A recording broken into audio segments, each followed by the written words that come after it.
Well, what type of data should businesses prioritize collecting and analyzing to make better informed decisions?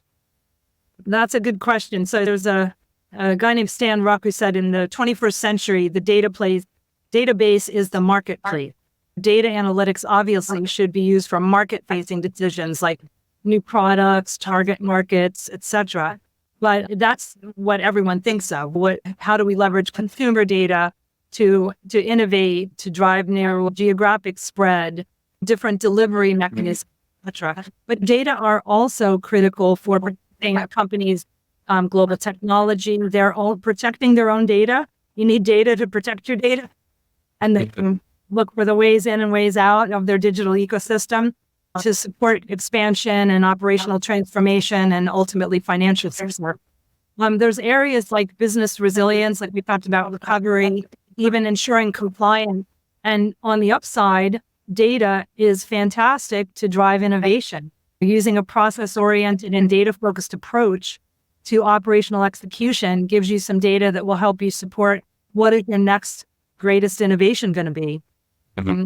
The challenge with it all is that it's estimated that people spend between 60 and 80% of their time trying to find the data, which means that they're not actually spending the time they should to do the analytics and ultimately derive the business decisions from it.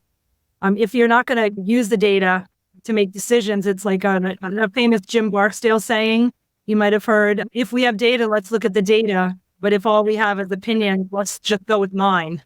Yeah. Opinions are not a good way to make decisions. No, especially if someone has an off day, you're screwed. Because most people just look at their financial data, wouldn't you? Just to get. Right.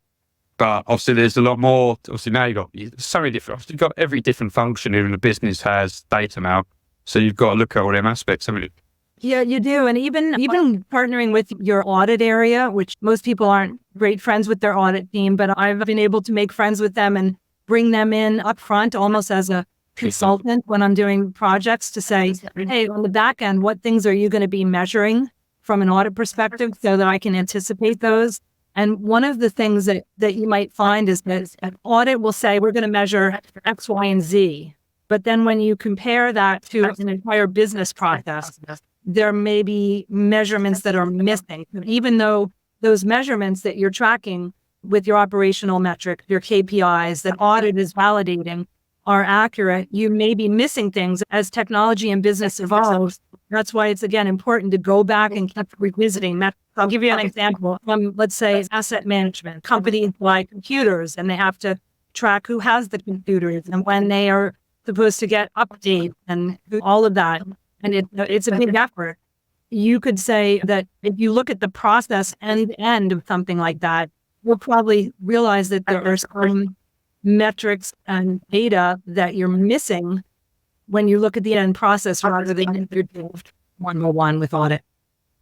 Yeah, no, fairness, a lot of work. Not always so much fun, but important.